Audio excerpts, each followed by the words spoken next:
कार्यकाळामध्ये केलेले आहेत. म्हणजे नेकनूर ते ननवणे वस्ती असते तिकडे आपण 1.5 कोटीचा रस्ता टाकला आहे. मग काळे वस्तीला सुद्धा 2 कोटीचा रस्ता टाकला आहे.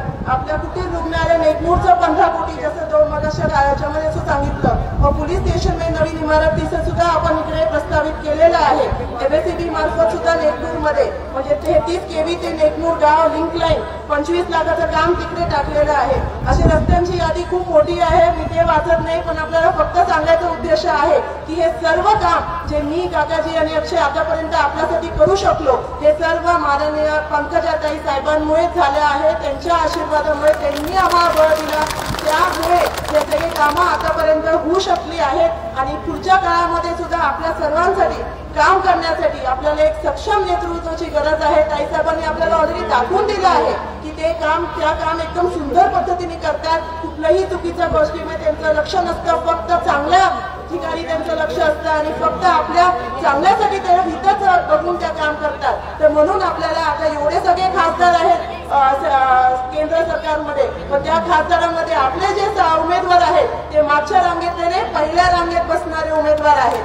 आणि पहिल्या रांगेत बसणारा उमेदवार हा मंत्री असतो आपल्या सर्वांना माहिती आहे. आणि नक्कीच ताई साहेब एकदम सुंदर पद्धतीने आपल्या बीड जिल्ह्याचा विकास या पुढच्या काळामध्ये सुद्धा तसेच करतील. जसं ते ग्रामविकास मंत्री असताना महिला बाळ कल्याण मंत्री असताना सुद्धा त्यांनी बचत गटाच्या महिलांसाठी एवढ्या चांगल्या पद्धतीने काम केलं. अंगणवाडी सेविकांसाठी सुद्धा त्यांच्या पगारीत वाढ करून दिली. म्हणजे अशा वेगळे जलसंधारण मंत्री असताना सुद्धा त्यांनी पाणी अडवा पाणी जिरवा म्हणजे ताईंच्या कामाचे म्हणजे कौतुक राज्य आपल्या केंद्र सरकारने सुद्धा करून दिलेली. त्यांनी एवढ्या सुंदर पद्धतीने तिकडे काम केलं. तर मला आपल्या सांगायचं एवढंच उद्देश आहे की आता लवकरात लवकर सगळ्यांना ताई साहेबांचं सुद्धा भाषण ऐकायचं असेल म्हणून शॉर्ट मध्ये आपल्या सर्वांमध्ये मला एवढंच सांगायचं आहे की या 13 मेला म्हणजे आता 2-3 दिवस राहिले आहेत.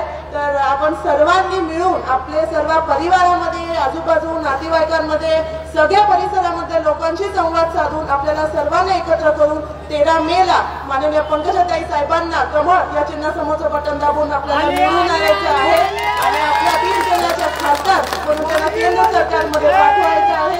एवढं बोलून मी थांबते. धन्यवाद. जय हिंद जय महाराष्ट्र. या ठिकाणी पावसाअभावी कार्यक्रम लवकर उरकला आहे. आमचे युवा नेते आमचे मार्गदर्शक राजेंद्र मस्के साहेब मंचाच्या वतीने क्षमा मागतो आणि यानंतर महाराष्ट्राचे आमचे नेत्या पंकजाताई यांना विनंती की आपण मार्गदर्शन करावे.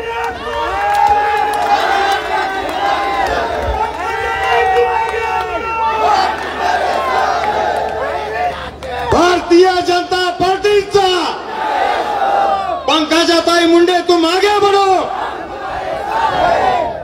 मंचावर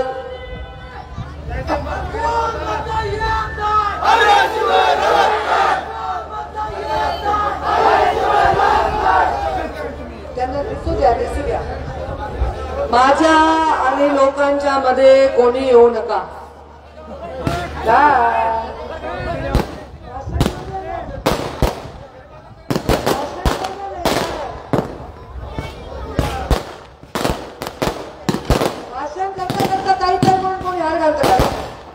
मी सगळं 5 मिनिटं वेळ मंचावर विराजमान या लोकसभेच्या प्रचार सभेला आता त्यांनी आपल्याला मार्गदर्शन केलं. मी म्हटलं तुम्ही जर स्टेनगन किंवा बुलेट ट्रेन सगळं धरधर सगळ्या ताईचे कामं सांगून टाकले. कमी वेळात जास्त शब्द वापरून त्या आमदार नमिता मुंदडा मंचावर उपस्थित आमचे ज्येष्ठ मार्गदर्शक ज्यांचं भाषण मी खाल्लं कारण मला पावसाचा अंदाज आल्यामुळे मी नाही खाल्लं. आयोजकांनी सांगितलं की आता डायरेक्ट काही तुम्ही उभा राहा. आमचे गोविंदांना केंद्रे मंचावर उपस्थित राजेंद्र मस्के जिल्ह्याचे अध्यक्ष. बघा मी जातीवादी नाही. मी एक मस्केचं आणि एक केंद्रेचं असं दोघांचे भाषण खाल्लेलं आहे. मी अजिबात जातीवादी नाही. आता मंचावर उपस्थित नंदू काका आणि भरत बाप्पा काळे आमच्या जिल्हा परिषदचे सदस्य जेव्हापासून ते आले पहिल्यांदा असा योग आला की त्यांचं ठणठणीत भाषण मला ऐकायला मिळालेलं आहे. मंचावर उपस्थित आमचे पूर्वाश्रमीचे आमच्यावर असणारे 2009ला मुंडे साहेबांबरोबर ज्यांनी काम केलं आणि गणुभाऊंचे खूप जीवष्ट कंठस्थ जे मित्र आहेत ते आणि इथले जिल्हा परिषद सदस्य देखील राहिले नारायण शिंदे. आता इथं सगळ्यांना बाप्पाच म्हणायची पद्धत आहे वाटतं, तर सगळे बाप्पाच आहेत. आणि दुसरे आमचे गोरख दादा, हे आमचे दादा आहेत बाबा. गोरख दादा आमचे मुकादम संघटनेचे एकदम बुलंद आवाज आणि मंचावर उपस्थित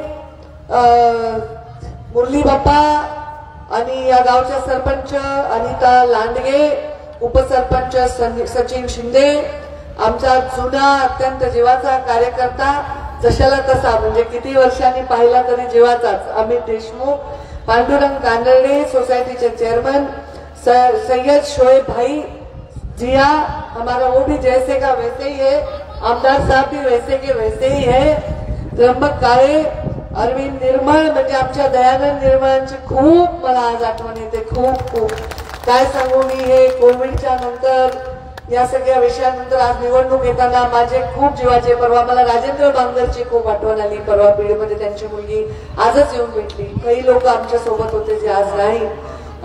मुजीब अतार, हमारा बहुत शेरो शायरी जिन्होंने अच्छे से किया, हमारे हातू दादा. आणि कोणाचं नाव राहिलं असेल तर क्षमा करा, कारण मंचावर भरपूर लोक आहेत. जेवढे नाव डोळ्यासमोर होते ते दिले समोर.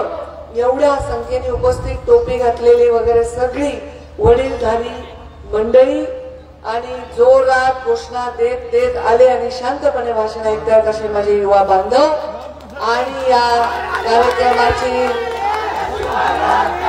या कार्यक्रमाची रौनक वाढवत असलेल्या माझ्या लक्ष्मी स्वरूप माता माऊलींनो, आणि मी या मंचावर आज कैलासवासी बबनराव शिंदे यांची सुद्धा मी, बरोबर आहे ना, मला वाटलं माझ्याकडे नाव चुकू नये एखादं, नाही मी ओळखते ना त्यांना, मग त्यांची सुद्धा आज आठवण केल्याशिवाय मी राहत नाही. आज या सगळ्या गोष्टींची मी नावं घेतली, सगळ्यांचं वर्णन केलं, पण शहराचं नावच राहिलं. काय ठेवलंय? कारण नाव फार छान आहे, नेक नूर. मतलब ज्याच्या नावातच नेक आहे. माझ्या घोषणेत सुद्धा नेकच आहे. मी नेक आहे की नाही? आहे का मी नेक? आहे ना नेक? मग मी नेक आहे तर नेक नूर मला लीड कशी नाही देणार? मला लीड नेक नूर मधून मिळेल आणि मी नेक असल्यामुळे माझा लीडचा नूर वाढवल्याशिवाय नेक नूर राहणार नाही असा मला पूर्ण विश्वास. ये नेकनूर शहर अजीब है. यहाँ सारे जाति के लोग रहते हैं और सारे बहुत मेहनत से काम करते हैं. यहाँ मेरे बहुत सारे मुस्लिम बांधव सामने बैठे हैं, चर्चा टोपी वगैरह पहन के, दाढ़ी वाले जरा बुजुर्ग लोग भी हैं और बच्चे भी हैं सब. तो मैं सब आपको भी मेरा आदाब, मेरा सलाम. क्योंकि इस नेकनूर में एक चीज नहीं दिख रही. यहाँ एक पेड़ हुआ करता था, कहाँ गया? तुम्हाला आठवतं का एक मोठं झाड होतं, कुठे गेलं ते? प्रत्येक वेळी जेव्हा आम्ही सभा घ्यायचो ते झाड असं असायचं, पडलं वाटतं. हा, माझं तेवढं मोठं झाड किती जुनं होतं ते, किती जुनं होतं. मी तर 5 निवडणुकात बघायला बाबा. मग एवढं मोठं झाड परत यायला किती वर्ष लागतील? 50 वर्ष. मग मला सांगा, जर एक झाड हरवलं आणि पडलं तर ते परत तेवढी सावली देणारं झाड करायला 30-40 वर्ष लागतात, तेवढा मोठा डोलारा करायला. तर एखादा नेता हरवला, पडला किंवा संपला तर त्या जिल्ह्याचं भाग्य परत सावली देण्यासाठी किती वर्ष लागतील? हा विचार साधा करण्यासारखी गोष्ट आहे. मुंडे साहेबांची सावली आपल्या सर्वांवर होती आणि ती सावली अचानक नाहीशी झाली आणि ती सावली धरण्याचा अथक प्रयत्न मी केला. 5 वर्ष मी मंत्री असताना जे काम केले, मला भरत बाप्पा म्हणाले की ते काम वाचत बसलो असतो तर एक अर्धा तास गेला असता. म्हणजे बंकट स्वामींच्या संस्थानापासून ते नेकनूरच्या बसस्थानकापर्यंत, प्रधानमंत्री जलजीवन पाणी पुरवठा योजनेपासून ते स्त्री व कुटीर रुग्णालयापर्यंत, सावंतवाडी बाळापूर डांबरी रस्ता असेल, नाहीतर जामा मस्जिद मधल्या मुस्लिम बंधूंसाठीचा 10 लाखाचा निधी प्रीतम त्यांनी खास दिला. काळे वस्ती गवळवाडी इकडचा रस्ता, मला सांगा या कोणत्या रस्त्यावर माझे पाहुणे राहतात रे? कोणीच नाही. माझे सर्व परिवार म्हणजे तुम्ही सगळे आहात. चाचा भी है, काका भी है, भाईजान भी है और भैया भी है. बराबर है ना. सब लोग, क्योंकि हट्टू भैया ने जो कहा, हमारे आमदार साहब ने जो कहा, आमदार में नमिता मुंडा नहीं, उनके पहले हमेशा के लिए हमारे आमदार है, उन्होंने जो कहा कि मुंडे साहब सारे 18 पगड़ जाति और हर धर्म को अपने लगते. उन्होंने ये भी कहा कि आपको कोई शिकायत भी हो कि भाई पार्टी हमसे कुछ दूर हो जाएगी, हमको दूर करेगी, तो ये मैं आपको वादा करती हूँ, जैसे मुंडे साहब के लिए आपने कमल को चुना था, वैसे पंकजा मुंडे के लिए चुनकर देखिए. ये कमल आपके घर के बगीचे की रौनक ही बढ़ाएगा, आपका घर उजाड़ने का काम कभी भी नहीं करेगा. मैंने ये कहा, मेरे लिए बहुत होगी, ये मेरे अपने सारे मुस्लिम बांधवों को कहूंगी.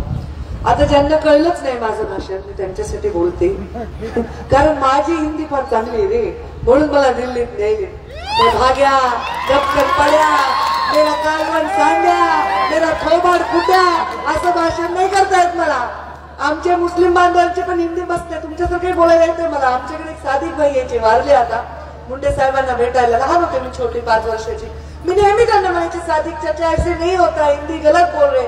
ते असे बोलायचे, मैं पड्या, मेरे को लाग्या, मेरा थोबाड कुट्या, क्या भाषा है.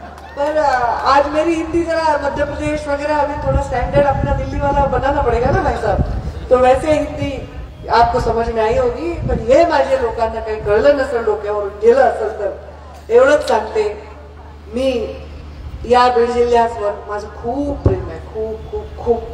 कारण या जिल्ह्याच्या मातीने माझ्या वडिलांना जिथे पोहोचवलं तिथे पोहोचवलंय. ती कमाल कोणी दुसरं करूच शकत नव्हतं. आपण कितीही मोठे झालो, देशात कितीही नाव कमावलं, पण आपल्या मातीने जर आपल्याला मोठं नाही केलं तर त्याचं कौतुक राहत नाही. मला सांगा, किती पराक्रम तुम्ही करून आलात आणि घराच्या दरवाजामध्ये जर घरची लक्ष्मी ओवायला उभी नसेल तर त्या पराक्रमाचं काय कौतुक. तसं जग जरी जिंकून आले तरी बीड जिल्ह्याने जे प्रेम दिलं, बीड जिल्ह्याने जो सन्मान दिला, माझा बाप अजिंक्य विजेता होऊन तिरंगा अंगावर लपेटूनच मृत्युमुखी पावला. त्यांना तुम्ही जिंकवलं, त्यांना तुम्ही साथ दिली, ते उपकार केवढे मोठे माझ्यावर.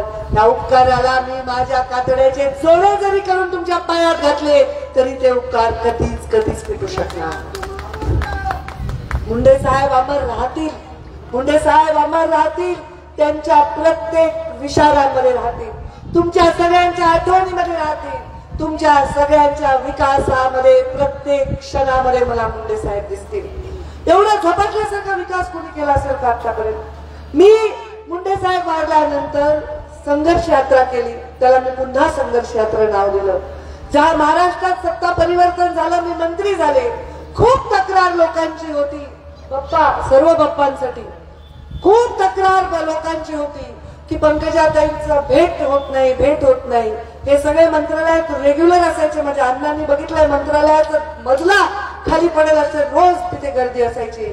आणि मी म्हणायचे, माझा प्रत्येक क्षण माझ्या जिल्ह्याला, एका क्षणाला 10 कोटी रुपये जरी मला पाठवायचे, तेवढं काम माझ्या बीड जिल्ह्याला करायचं. आणि आता बी पराभूत झाल्यानंतर 5 वर्ष लोक म्हणत होते, ताई आल्या नाही तर ताईचा फंड येत होता, ताई नाही आल्या तर ताईचा विमा येत होता, ताईची भेट नाही झाली तरी मोबाईल मध्ये, पासबुक मध्ये लिहून लिहून बँकेमध्ये मात्र अकाउंटची पैशाची भेट होत होती. दिला का नाही विमा, दिला का नाही. एवढं सर्व काम मी करत होते, काम एवढं झपाटल्यासारखं काम करत.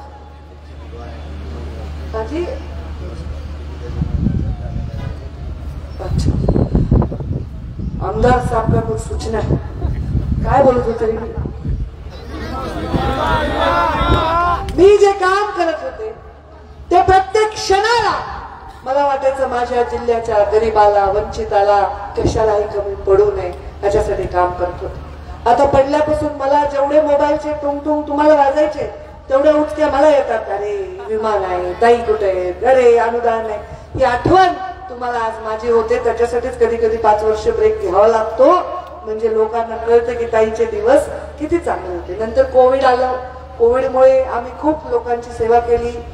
आज तुमचं प्राथमिक रुग्णालयापासून ते जिल्हा परिषद जिल्ह्याची सिव्हिल हॉस्पिटलची मोठी इमारत असो, तुमच्या ग्रामपंचायत कार्यालयापासून ते जिल्हा परिषद टोले चंक मोठी इमारत बीड जिल्ह्यामध्ये आणि पंचायत समितीची इमारत असो, हे सगळे काम स्वातंत्र्य म्हणून 75 वर्ष झाले होते.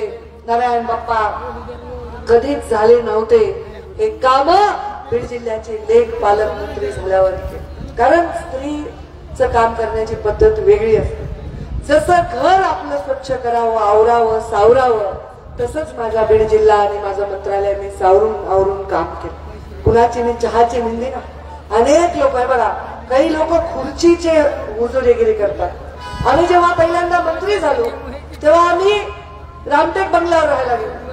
कुणी पण यायचं पहिले आठवडाभर भेटायला, अधिकारी वगैरे वगैरे. आमच्या आईला कळायचंच नाही हे लोक नमस्कार घालतात. माझ्या बाबांनी सांगितलं हे बघ परत न्या, आणि पण माझ्या मुलींना बोलवलं. हे सगळे जे लोक येतात हे या बंगल्यावर येतात आणि या खुर्चीला नमस्कार घालायला येतात. त्यांना भेटणं आवश्यक नाही. जे आपल्या सोबत समवेत अनेक वर्ष आहेत त्यांना जास्तीत जास्त आपल्याला भेटायचं आहे.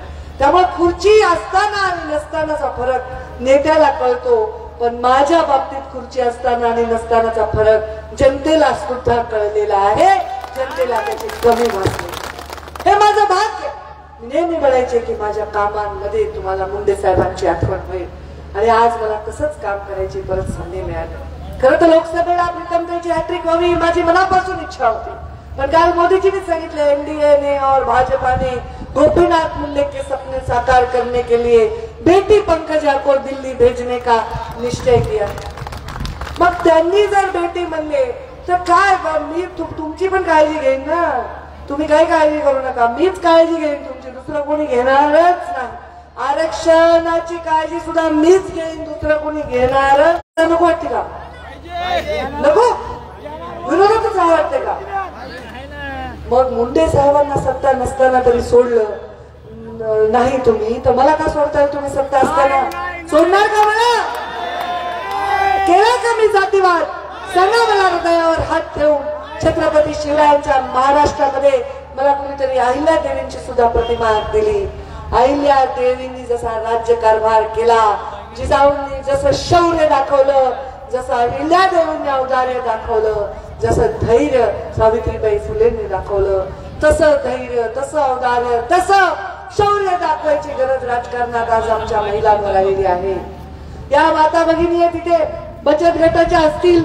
बचत गटाची चळवळ पंकजाताई मंत्री होता तेव्हा आठवा किती पैसे बचत गटाला, सीआरपीला आणि अकाउंट मध्ये पैसे येत होते. तेव्हा लाख लाख 2-2 लाख रुपये या बचत गटांना, जेव्हा 15,000 20,000ची पंचायत होती आणि 0% व्याजाने बचत गटांना कर्ज देण्याचा निर्णय हा पंकजा मुंडेंनी पहिल्यांदा घेतला. काय निर्णय नाही घेतले?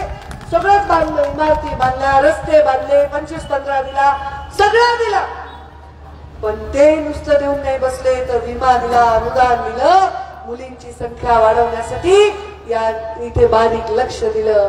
ऊसतोड कामगारांना पैसे वाढवून देण्यासाठी, त्यांचं मानधन वाढवून देण्यासाठी, मुकादमांना कमिशन वाढवून देण्यासाठी मी सतत झटले. मग ह्याच्यामध्ये मला काय मिळालं सांगा? मला काय मिळालं? हो बरं दादा, मी काय तुमच्याकडनं काय कमिशन घेते का? मी ऊसतोड कामगारांकडे काही घेते का? ऊस तोडून घेते का? चुकत नाही. मला याच्यामधलं काही नाही मिळालं. मला मिळाले ते आशीर्वाद, तुमच्या सर्वांचे आशीर्वाद. आणि हे आशीर्वाद असेच मला मिळत राहावे यासाठी मी तुमच्या समोर आले. नेकनूर बहुत बिगड़ गया है, नेकनूर में कोई नहीं है, नेकनूर में कुछ नहीं हो सकता. जब मुंडे तय करते हैं तो सब कुछ हो सकता है. हमने नेकनूर में सारे बप्पाओं को एक साथ बिठाया है. अब गणपति बप्पा को भी बिठा देंगे हमारे साथ. गणपति बप्पा का भी आशीर्वाद हमको मिलेगा. हमारे शेरशाह दरगाह का भी हमको दुआ मिलेगी. हमें बंकटवा स्वामी का भी आशीर्वाद मिलेगा. सगळ्या जाती धर्मांना, सगळ्या विचारांना आवश्यक असणारं, आपलंसं वाटणारं नेतृत्व मुंडे साहेब आहे. त्यांच्या एवढी तरी मी असेल ना, साहेब एवढे असतील पण मी एवढी तर असेल ना. आहे का? नाही का? आहे. मी उमेदवार म्हणून लायक आहे का? लायक आहे का नालायक आहे? लायक आहे ना? अरे अरे गोपीनाथ मुंडे काय होते, पंकजाला तिकीट दिलं, वाटोळ झालं जिल्ह्याचं, असं कुणाला वाटतंय का? हात वर करा बघा. वाटोळ झालं वाटतंय का? पंकजा ताई दिला खतम, आता जिल्हा खाऊन टाकतील वाटतंय का कुणाला? काम ताईने केलं ना? जातीवाद केला का? धर्मवाद केला का? मग आता चारा छावण्यामध्ये सगळे गुरं एक एक बांधून गावाच्या गावं पोचल्यासारखे केले, घरातले गुरं असल्यासारखे. किती दुष्काळ होता. टँकर मुक्त जिल्हा करायचा केला. 200 बंधारे या भागामध्ये मी बांधले, हे जलयुक्त शिवार केलं, टँकर मुक्त जिल्हा ठेवला 5 वर्ष. हे सगळे काम पाण्यात घालायचे का आपल्याला? आणि मत द्यायचे कशाला समोरच्या? कशासाठी?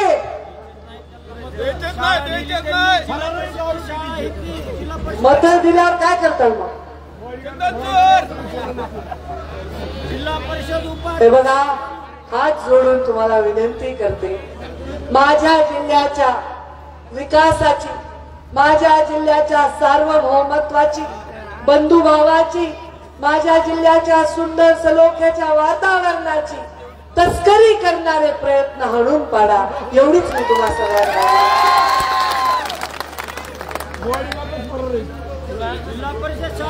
बघा, जिल्हा परिषद उपाध्यक्ष असताना उर्दू मॅडमचे, मराठी मॅडमचे शाळा शिकत होते तिथं. तिथली शाळा मंजूर झालेली तुम्ही दिलेली, त्यांनी दुसरीकडे लिहिली. बघा, मी शाळा देत होते आणि ते नेत होते. मी शाळा खोल्या देत होते, ते खात होते. मी शिक्षकांच्या बिना पैसे देता बदल्या करत होते आणि ते काय करत होते. मग ही प्रवृत्ती आपल्याला संपुष्टात आणायची असेल तर आपल्याला आता विचार करून येणाऱ्या 13 तारखेला कमळाच्या फुलाचं बटन दाबून मला विजयी करावंच लागेल. ही काळाची गरज, ही काळाची गरज आहे. ही निवडणूक उच्च निवडणूक आहे, सर्वोच्च सभागृहात जाण्याची निवडणूक आहे. या निवडणुकीमध्ये बुद्धिभेदाला जागा देऊ नका. या निवडणुकीमध्ये डोक्यात राख घालून घेऊ नका. जे तुमच्याविषयी परवा एकनाथ शिंदे मुख्यमंत्री महोदयांनी सांगितलं मराठा आरक्षणचं, आमचे मस्के पाटील सांगितले असते, पण आम्हाला त्यांचं भाषण पाऊस पडायला म्हणून खावं लागलं. पण त्यांनी सांगितलं मराठा समाजाला न्याय देऊ, ओबीसीला अन्याय न करता. त्यांनी आठवले साहेबांनी सांगितलं की कसं मोदीजींच्या राज्यामध्ये मागासवर्गीयांचे अन्याय दूर करण्यासाठी पावले उचलली गेली. पण मोदींनी सांगितलं की या मराठवाड्याचे सिंचनाचे विषय मार्गी लावून या मराठवाड्याला आणि या बीड जिल्ह्याला सुजलाम सुफलाम करण्यासाठी मुंडेच्या लेखीला दिल्लीला पाठवा. अरे याच्यापेक्षा कोण मोठं येणार आहे तुम्हाला सांगायला? जे लोक इथे येणार आहेत तुम्हाला सांगायला, त्यांनाच ऐकून ऐकून 25, 30, 50, 40 वर्ष राजकारण बघायला मी काही उपयोग नाही. एवढी कवडीवर माझ्या जिल्ह्याला विकास दिला नाही, टोपलभर खडी दिली नाही, एखादाही प्रकल्प माझ्या जिल्ह्यात केला नाही. अशा लोकांच्या भूलथापांना आपण बळी पडू नये.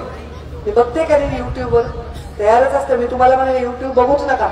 कोणतरी म्हणलं ना आता भाषणात, कोण म्हणलं बरं ट्रोल करायला, कोणतरी म्हणलं ताई म्हणजे बोलण्यात म्हणले बाप्पा लोक, कारण ताई तुमचा फोटो टाकला, तुमचे मत द्या म्हणलं की लोक ट्रोल करायले.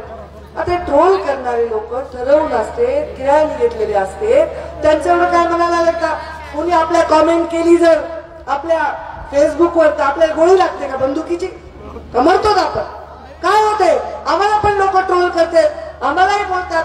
आता ते याच्यामध्ये एवढा फायदा, हा आरक्षणाचा विषय स्वतःचा मुखवटा बनून राष्ट्रवादीचे लोक मतं मागायलेले आहेत. त्याच्या आधी त्यांच्याकडे तो मुद्दा नव्हता. 50-60 वर्ष त्यांना कधीच नाही वाटलं की आरक्षणाचं काहीतरी बघावं म्हणून. पण त्यांना आता तो मुखवटा करून जातीपातीचं राजकारण करून गावोगावी असं वातावरण करत की बापरे बाप, का नाही देणार पंकजा ताईला मतदान? काय होतं, पंकजा ताईची पोस्ट टाकली तर अरे राहू द्या रे, राहू द्या, काही नाही असतं, बसायचं ऐकायचं. त्यांना पण ऐका वाटेल माझं तुमचं काय.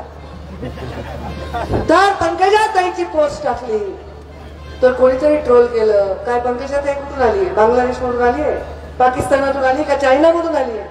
पंकजा मुंडे तुमचीच आहे ना, या जिल्ह्याचीच आहे ना. ज्यांनी ज्यांनी तुम्हाला ट्रोल केलं त्याला एक एक काम माझं फेकून मारा. हा, तू एक मला शिवी दिली, हे घे पंकजा ताईचं काम.